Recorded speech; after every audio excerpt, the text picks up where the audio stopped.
church, and he is awesome. He's the guy I call when I don't know what I'm doing, so I call him a lot, you know. When I have a question, because he's been there and he's, you know, helped Kensington provide such a great place for the arts to be, you know, just brought forth in church. So we are so excited to have him come and share with us from his perspective and inspire us as to why creative arts is so awesome and why we do what we do at the River. So, Mark?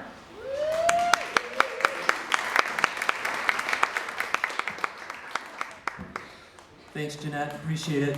I'm huge fans of you guys. I love being with you. Jeanette, you've been super inspiring to me. Just watch what you've done here. And Terry, it's been fun getting to know you more over the years, too. It's been great. Brian, where are you? Is he gone? He's over there. Well, I just was going to say, I was working on my garage last week, and I'm like totally depressed now, so thanks a lot. I thought I was really doing something. Yeah, okay. Hey, how many of you guys are actual performers, so like maybe singers, actors, whatever, playing the band? A bunch of you. Okay, cool. How many of you guys are production guys? Video, lights? Come on. See, they don't raise their hands very high. They should. They should. Should be way up there. Hospitality. How do you guys work on that? Woo! Awesome. Yeah, we like hospitality. Did you guys have something to do with this tonight? No. Do you make cookies, though? And they were really good. I had those. Yeah. See, how did I know that instinctively to find her, the hospital? I knew and find out what she made, and I made sure I had some. It was great. Well, I just wanted so, you know, it's so funny. I was telling Terry and Jeanette when I didn't know where I was going until this afternoon, and I mean at all. And so she sent me the address, and it said 2294 Seymour, right? Is that where it is? 2295 Seymour in Swartz Creek. And it's so funny because whenever I hear the word Swartz Creek, how many of our Swartz Creek people here? Okay, a few of you. I'm from Lapeer West. Okay? Yeah. Boo. But see, and I don't know if is it still like it was when I was playing? Because not when I was there, you didn't. But it was so funny because I just looked at I thought, I wonder how they're doing this year, and I got on my phone while I was waiting in a traffic jam, and Lapeer West is 3-1, thanks to you guys last week. To beat Lapeer West, I saw that. Yeah. Okay, whatever. Yeah. Oh my gosh, that has to go. I'm gonna bring you a Lapeer West thing for you to hang in your garage. All right. A what? In the outhouse. I love it. You guys are good. You're no different than you were back in 1975. Oh gosh. I was thinking about football, and I was thinking about actually playing and remembering pregame jitters. Any other athletes here? Some of you guys, you remember that? I don't know what you played, whether it was running track and you're in the blocks, or if it was getting ready for the big game, football, basketball, whatever you played. Don't you remember that feeling? How many of you are not athletes? Because there's a lot of artists here. Come on, probably most of you, right? Do you remember, maybe you remember, I remember my first speech in high school. You remember that? You talk about jitters, right? The worst. One thing I was thinking about as I was walking out my house, I was actually going to bring it. I'm bummed I couldn't find it, but I have a picture actually of me playing football. And I love the picture. It got put in the paper, and I was a quarterback. And the week before this particular game, I had broke my nose. And that was back in the day. I had a strong astigmatism in my eye, so I couldn't wear contacts, and I've always wore glasses, so I had to wear those big black plastic ugly glasses, you know, underneath this football helmet. I was a total geek. And I got hit real hard running with the ball, and it came down right on the glasses and broke my nose right here, just broke that bridge right there. So, but we're in the middle of an undefeated season. Did you hear that? Swartz Creek, undefeated. And so we're coming in this game, and I had to play with no glasses.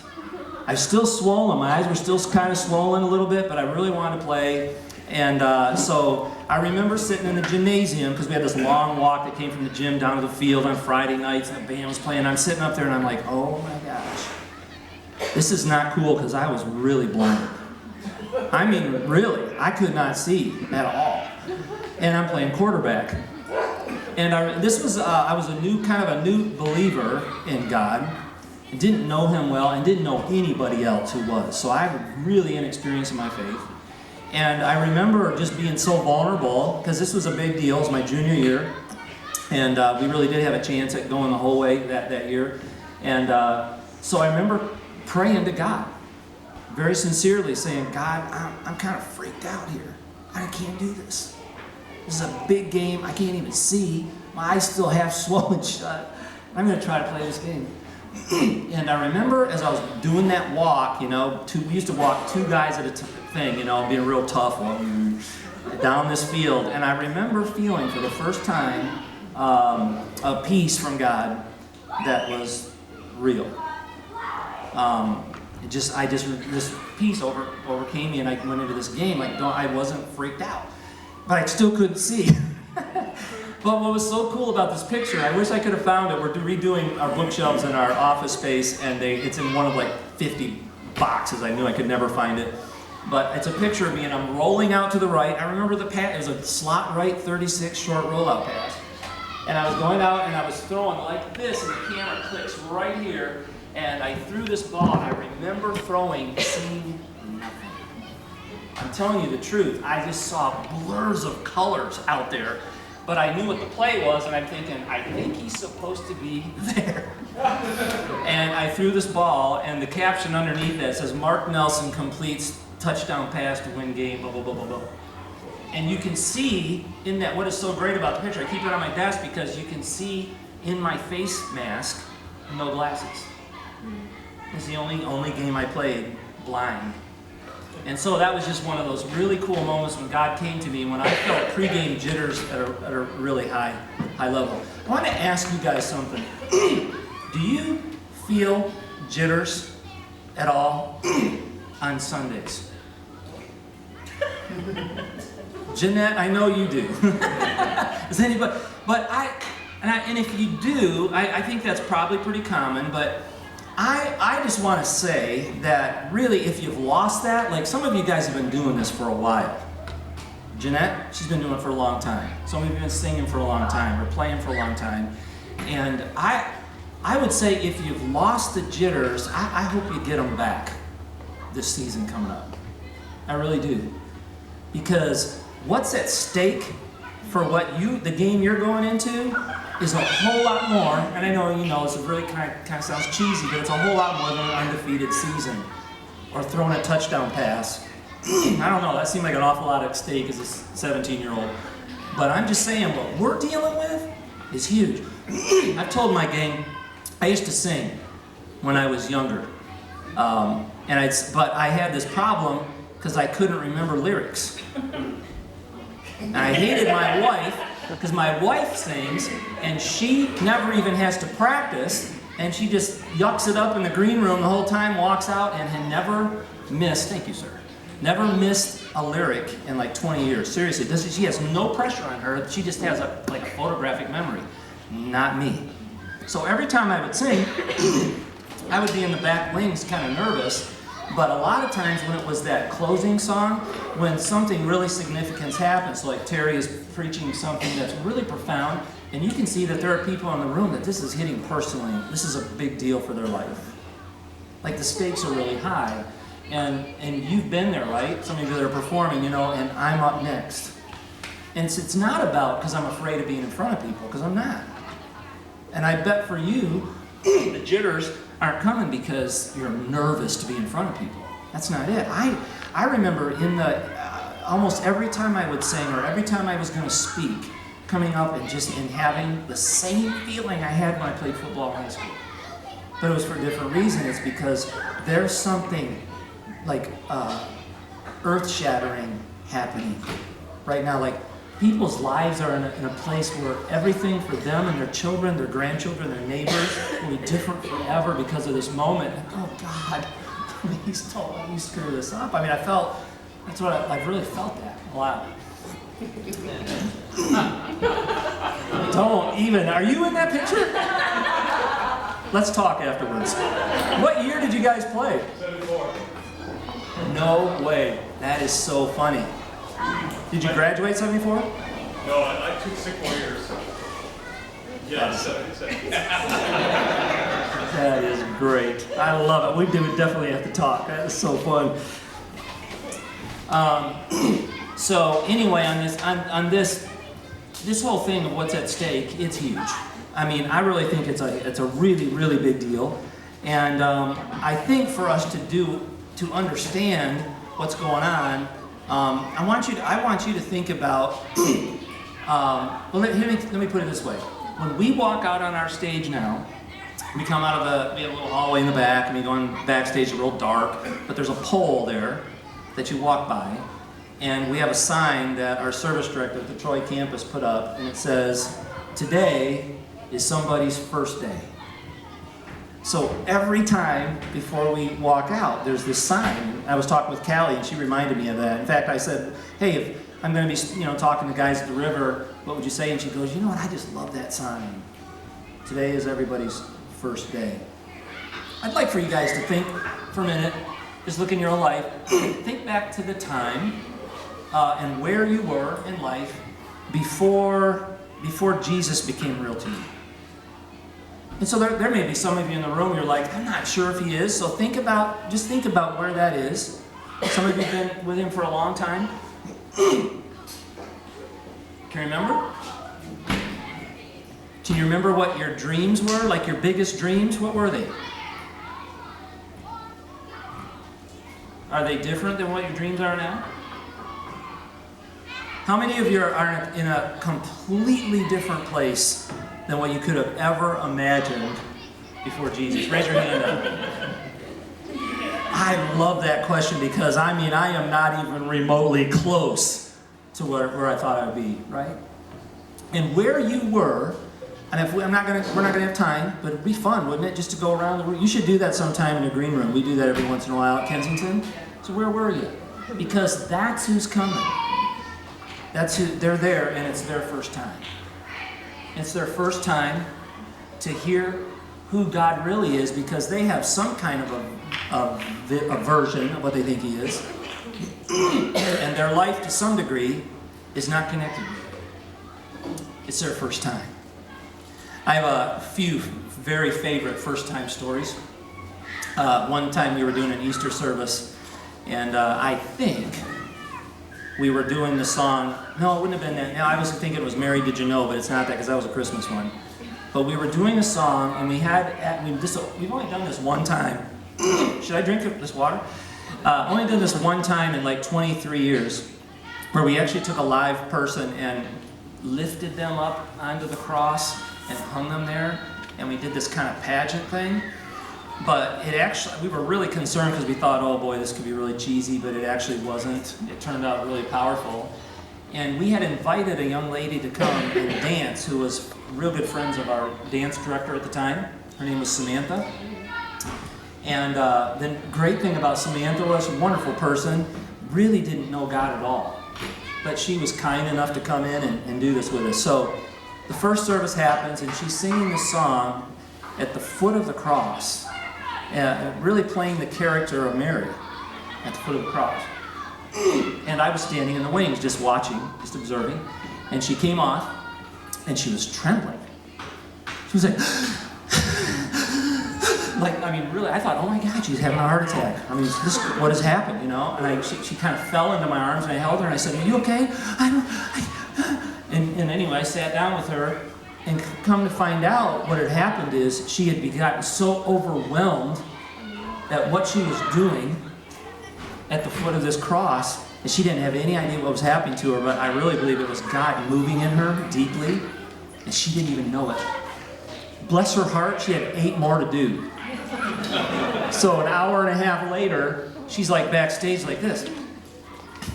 Like, I don't know what that was, but let's try that again, And she's a professional dancer. This is not some little kid. She's like in her early 20s with a professional company. She looked like a gymnast, getting ready to do the thing, So she goes out, comes back off, wrecked. Grab her, hug her. And it was so great. That was her first day at Kensington. And she has really found God to be this wonderful, God to her. She's in a beautiful relationship with him.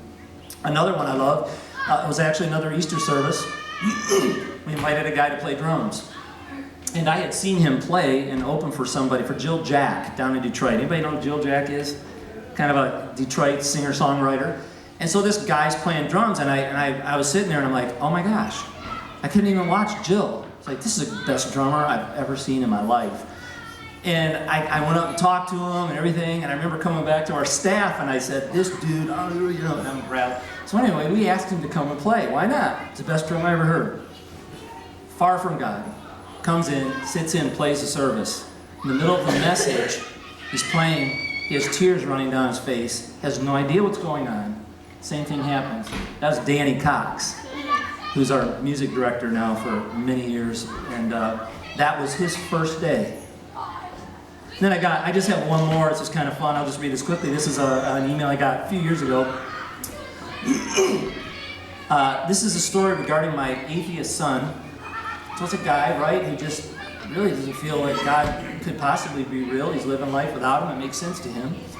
It says, Joe agreed to attend church with me and then lunch as a Mother's Day gift.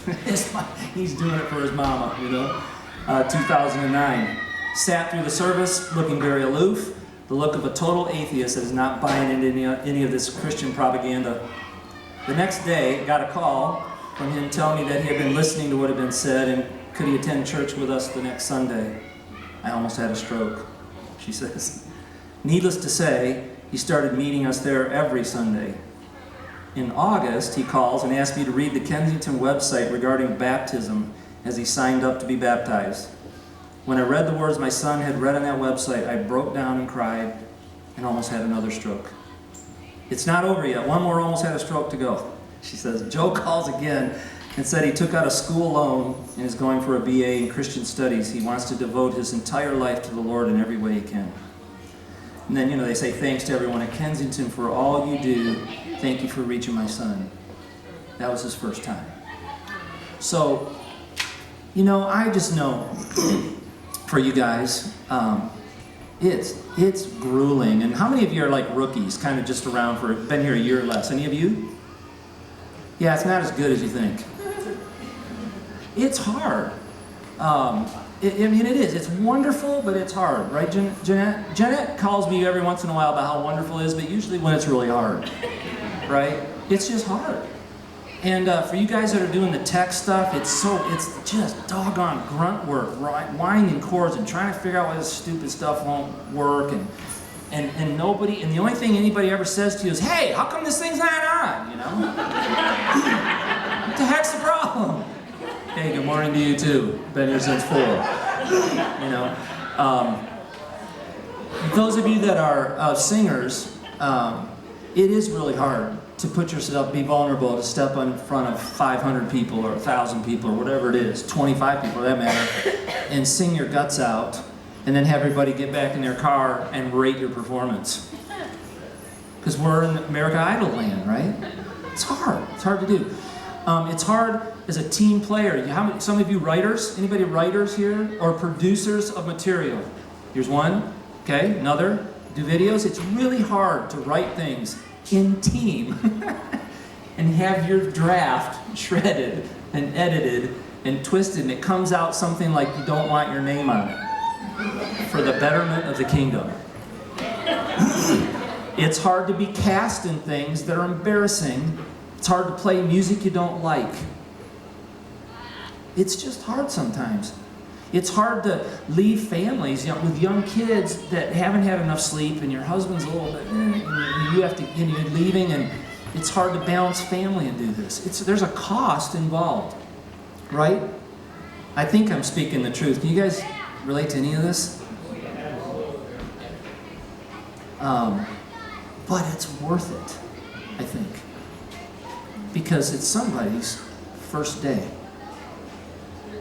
I want to just read you a part of scripture that I just thought of actually today. I wasn't going to do this, and I'll try to do this quickly. Do I have like 5 minutes left? It's okay? All right. I don't want to go too long.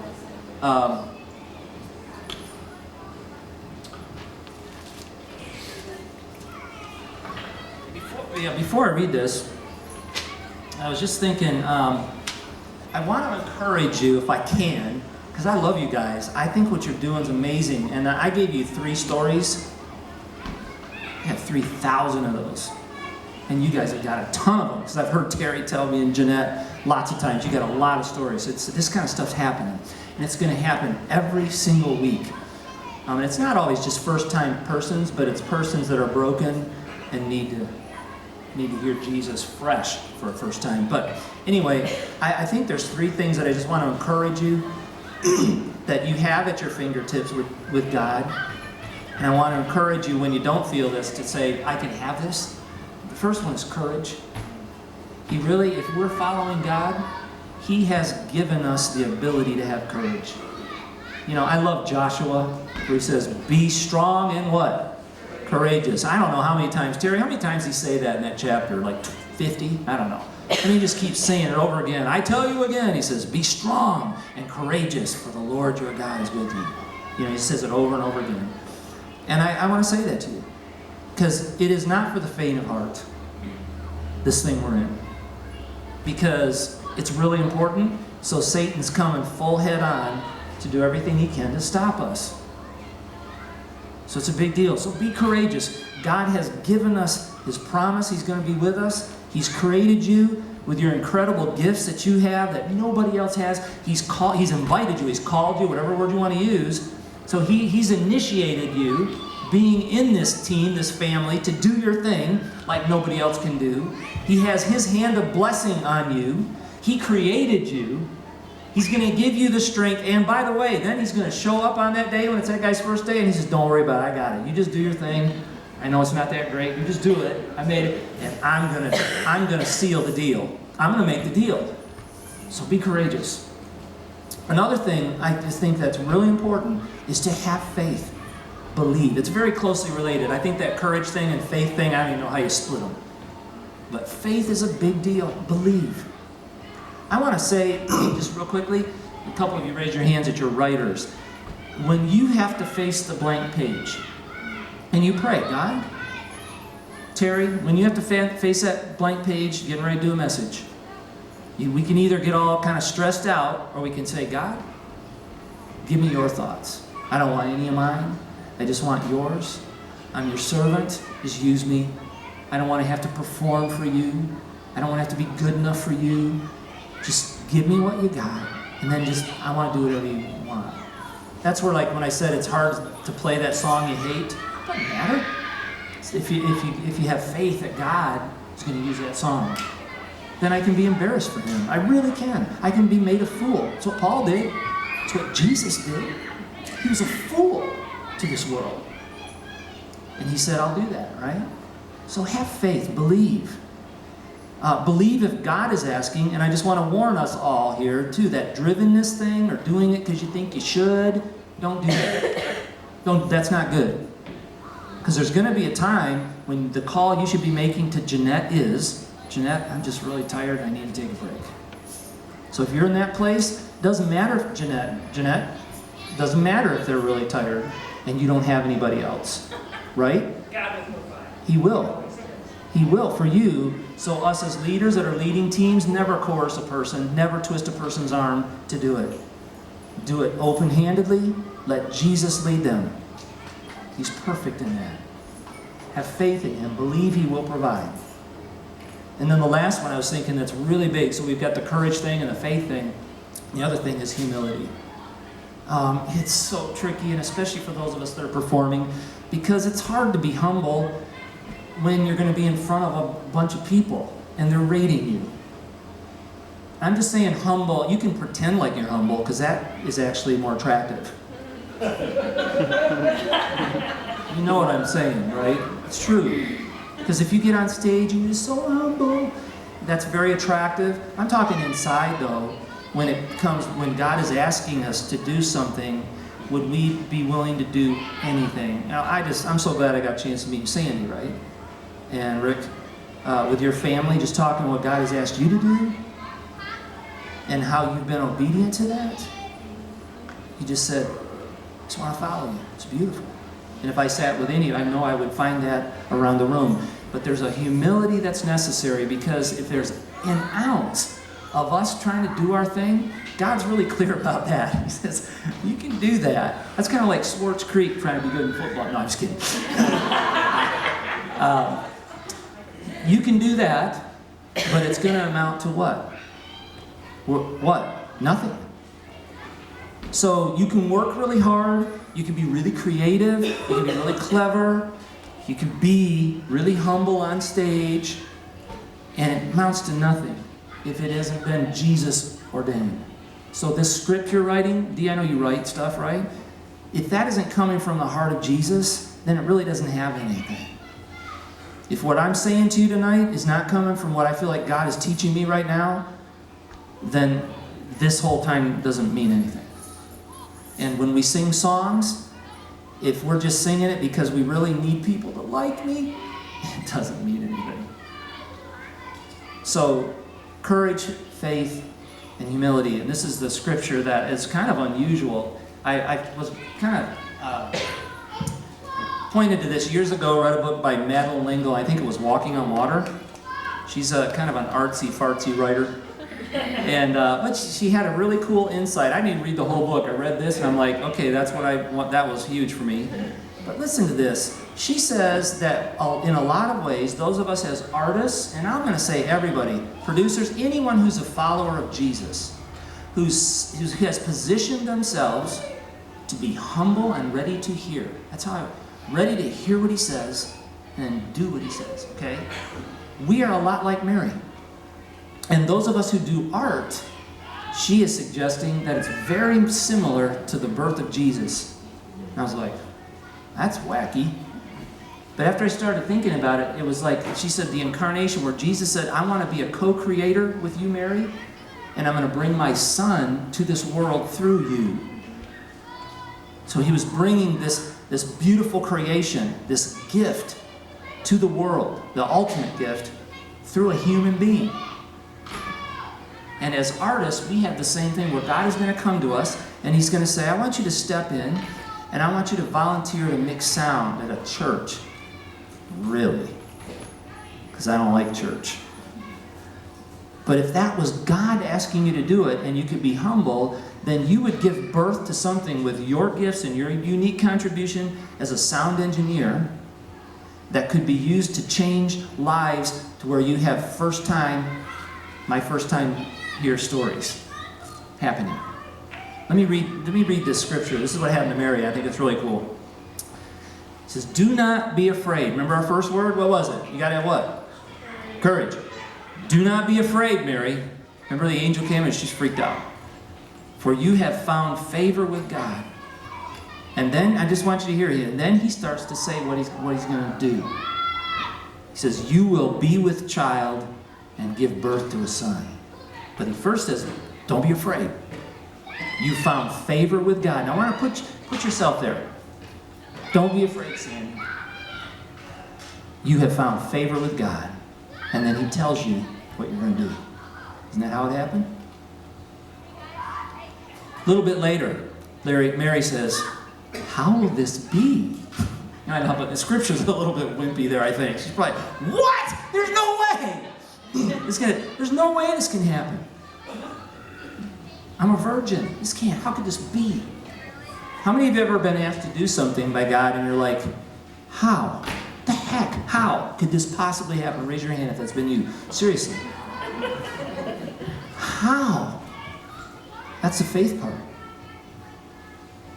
Because it's something that God is going to do through you that you could never imagine. Think back when I asked you, I said, think back where you were before Jesus became intimate with you. Where are you now? Could you have imagined this journey? Could you have thought of this? No. Because it was God-breathed. It was God-ordained. How will this be? But this is what's so great about Mary. She's freaked out. She's like challenged big time in the faith department. She gets down to the end. You know what she says. She said, I am the Lord's servant. May it be to me as you have said. May it be to me as you have said. And as a result of what she did in that moment, she gave birth to the Savior of the world. And I want to say to you guys, every one of you, Jesus is coming to you, and he's invited you into something that's going to scare the crap out of you. I love that word. It's going to scare the crap out of you. And you're going to have a crisis of faith, because it was not your idea, and it seems crazy, and quite frankly, if he doesn't show up, you're going down. That's how you know if it's a God idea. If he doesn't show up, you're toast.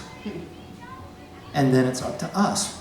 Will we say, I am your servant. May it be as you have said. And you have a chance to be a co-creator of the universe, to bring the saving message of Christ to people who are saying, it's my first time. So man, I'm pumped. I'm ready to do church. I really am. I mean, to me, I just think, that's what I always feel too. I just feel like, what a privilege. Because see, in my dream, as a kid, as a young, 17-year-old or 20-year-old, it wasn't to be about anything this great. My dreams were really pretty wimpy. And they were all about me, and they just weren't good. They just weren't big enough. There wasn't a big enough adventure for my life. So I'm so grateful that God pursued me, even when I said no to him, and he kept pursuing me. So I had a chance to follow him and then see amazing thing happens. And you have that happening in your midst. You've seen it, haven't you? It's happened here. And this is just the beginning. It's just the beginning. So, Lord bless you guys. Thanks a lot for just letting me come and hang out with you. I've really been blessed by just getting to know a couple of you. I only have talked with a few of you, but if it's okay, could I just pray for you going this year? Lord, I am so grateful for who you are. You are so beautiful. You're so other. You're so great. You're so strong. You're so powerful. You're so everything beyond us. Yet our world is screaming that it's enough, that it's everything. This guy is just not even close. And so I just am so grateful that you've invited each of us to co-create with you, to be in a partnership, arms linked, bringing the good news of the kingdom to this world. So that people that thought they had really great dreams like I did when I was 20, when I look back and I go, oh my gosh. That their dreams would be expanded, that the adventure they want to experience would be way beyond what they ever dreamed of. And where they will see healing and truth and happiness, true joy, true relationship where there's intimacy and vulnerability and honesty and authenticity and warmth and safety and all that stuff. So God, I pray for this team that this year, because you will invite them into places unknown. I pray for courage, faith, and humility so that they can experience the wonder of you in their family and in their growing family this year. In Jesus' name, amen.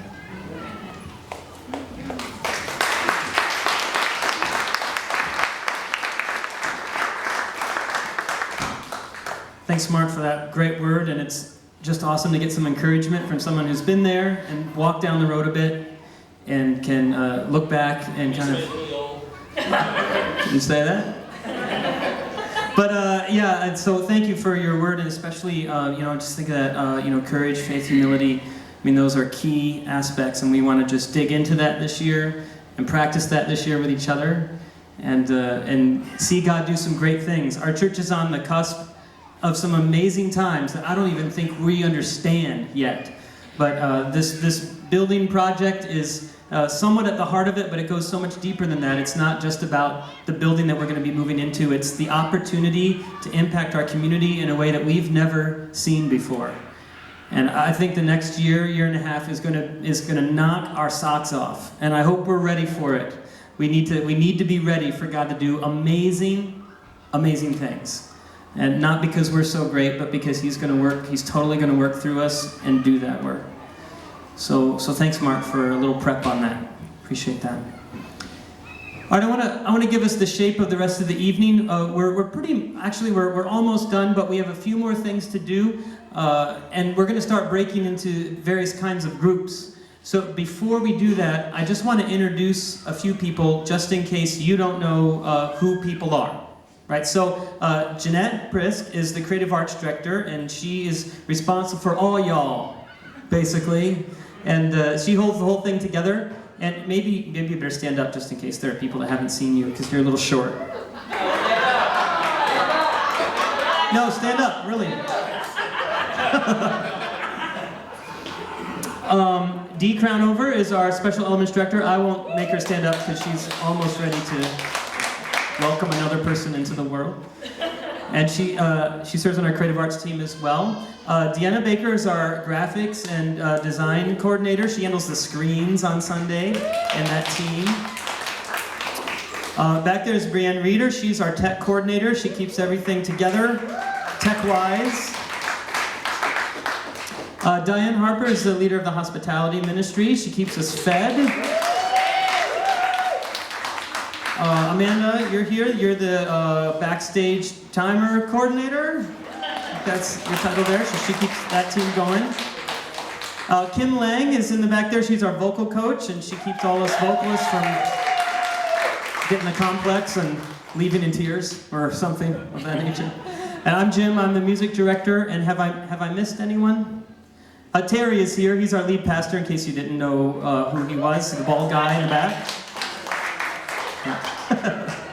So what I want to do is, there are a few people here that have come as guests tonight, and we really appreciate that you're here. You're not on a team yet. You're here because someone invited you to come, and we're really glad that you came. And Jeanette is going to spend a few moments with you, just letting you know more about creative arts and what we do here, and finding out a little bit more about who you are. And I think you're going to do that outside of the barn, right, in just a minute. So in just a minute, you're going to go with Jeanette. There's another special group here that I don't think I've ever thanked in 8 years of being at the River in a group like this, so I'm happy to do it. If you're a spouse of someone who's on the serving on a creative arts team, can you raise your hand, a spouse of someone who's serving? Let's just give these people a hand, because what you do is just as amazing. You know, you give up that time, you hear, I can't do that right now, honey, I have to go practice. You hear, yeah, I'm serving that weekend, we can't go to that party. You're the one that deals with the absent hours with the kids, so that your spouse can serve the Lord and make a difference in people's lives, those people that come for the first time. And so thank you so much for that. We really do appreciate that, and we don't say it enough. So I'm glad to say it in front of y'all. All right, so, and speaking of spouses, you can stay with your spouse, or if you want, through the rest of the night. I'm going to speak to all of the teams briefly, and then we're going to break up into our different teams and end probably about 8:10, 8:15, and then we're going to do some jamming on stage. So anyone that plays an instrument or sings and you want to just hang out, we're going to do that. So, Jeanette, why don't you stand up? If you're here as a guest tonight, could you please go with Jeanette kind of towards the back, and she'll be happy to just speak with you and say hi and give you all that good creative art stuff. Thank you very much. I'm just going to speak to us really briefly about a couple of housekeeping issues, and then we'll break into our different teams, and the different team leaders have wonderful things to share with you, I'm sure, about things coming up. I was really glad to see that Mark brought notes. I thought, man, I had to write down some stuff, and I was like, that's bad. But then he brought them, I'm like, okay, so he's cool, so I'm cool. I got my notes. In good company. Well, I just, I better not say all this stuff because it's long, but... So, as we head into this new season, I think it's important that we're all on the same page, and there's just a couple of housekeeping issues I want to go over, because recently I've been hearing, and the Creative Arts team has been hearing a little tension, some things that just aren't quite the way they should be, and I think it might be a little bit of a vision leak issue. And I don't want to make a big deal of it.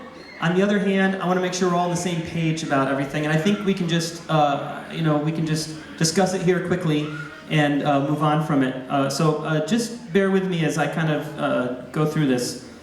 So there are a few key things to keep in mind as we serve on a weekend, because sometimes the weekends can be tense. There are deadlines. We need to make sure we hit things as excellent as we can. Sometimes we come tired, sometimes we come not in the best of moods or whatever, and it's easy to step on someone's toes when it's like that. And some of that has been happening a little bit. So I want to just give us some pointers on how we can be a community together and deal with those kind of issues when they come up. First of all, let's remember that all team members are important. Singers are important, but they're not any more important than the backstage timers. The backstage timers are not any more important than the people that bring our food. The people that set up the stage, we need them. If the stage isn't set up, the musicians aren't going to be able to perform. They have nowhere to perform. So we're all working together as a team. So just keep that in mind when we interact with each other. We're all doing our job together. We're one team. We're serving in the capacity that God has given us to serve, and we need to keep that in mind. Sometimes I say to the vocalists, because somehow that's where it's, and Mark even alluded to this, about how when you're up in front of everyone, it's hard to stay humble sometimes. And I often say to the vocalists, there's no divas on our team. No divas. We don't go that way. We're humble with each other. We're humble with the people that are serving us in that moment. And we serve each other. So it's something for all of us to keep in mind, I think. Here's something else. Let's help each other out whenever we can. There's a lot to do on weekends to get it done. And you may be asked to do something that's not part of your normal ministry, but it needs to be done. And if it's possible, please help that person out. Please do that. I think it's important that we all help each other out and not get too insulated into what we're doing. Now, there are times, because of our job or a role on a weekend, that we cannot help out someone else. But let's be kind in those situations. Just share a kind word. I'm sorry. I'm not going to be able to help you out right now. Let's find someone that can help you out, and let's get the job done. So just having that kind of attitude, I think, is going to serve us well as we go forward in helping each other out or getting help to people that need it. There's something else about that, and what I wrote was, weekends are stressful. Let's cut each other some slack. And I've been guilty of this, where I come in, I want to get things done, I'm task-oriented, and I can come off as abrasive because I'm just working to get the job done. And I'm so grateful to my team because they cut me a lot of slack in that situation.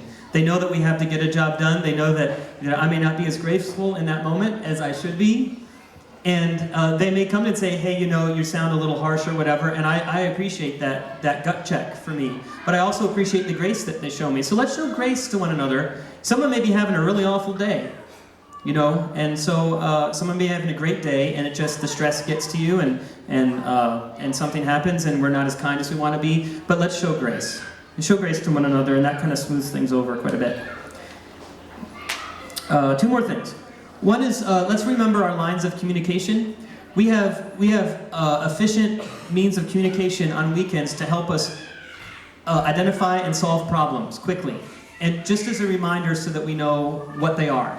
The service director is the one that is calling the cues, and really a lot of information needs to flow through that person. So let's say, for example, there's a prop that needs to be moved, or there's a vocal, a back screen vocal line that needs to be changed or whatever. Instead of going right to the person, like the backstage timer or the screen operator, things like that should really go through the service director and our team leaders. It's just more helpful that way because the service director knows the whole picture. They see the big picture and they can make a decision about how to solve that issue much more quickly. Everyone else is working on their own job and they don't need the interruption. We all need to focus on what we're doing in that moment. The service director is focusing on the big picture and they can handle that. So just a reminder, if there is an issue like that, please go to your team leader or to the service director. They're the people that can get that job done for you and resolve the issue for you.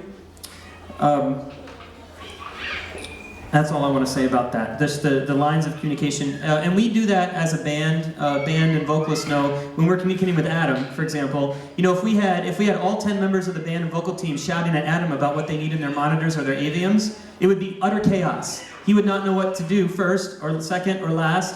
And you have a whole bunch of people shouting at him. Nope, we go through the band leader, whoever it is, me or Rick or James, whoever, and we communicate one person to one person. It's just more efficient. That's what I mean. So let's continue to do that so that we can be efficient in our communication. And one more thing, let's keep short accounts. Jesus says in Matthew that if someone's offended you, just go to that person, Just go to that person and say, hey, I was offended by this. you'll be surprised how easily things can be cleared up. A lot of times, a person might not even know that they offended you. They might have been in the heat of the moment. They weren't aware. And they'll be, more than likely, people on our team will be very apologetic about that. Oh, I'm sorry.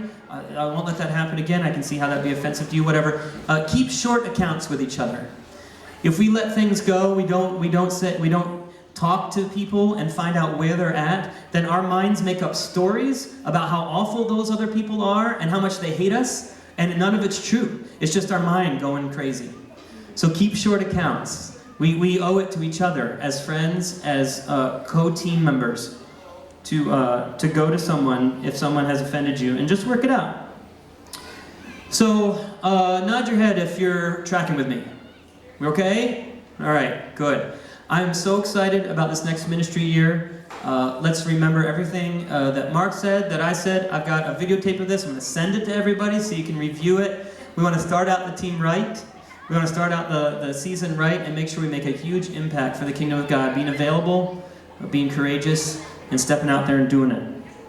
Okay, that's all I have to say about that. What we're going to do now is break up into teams, and I'm going to arbitrarily assign places for teams to go. So we'll just see if it works. We'll put the music team over here. We'll put the tech team people on the other side. We'll put hospitality team in the tables just outside. And let's see, tech kind of covers a lot of people. So tech, music, hospitality. Am I missing any teams? That's it. Okay. Special elements teams. Drama or artist. If you're a drama person or dance or an artist, meet with D. How about right in the middle? Is that good? Okay.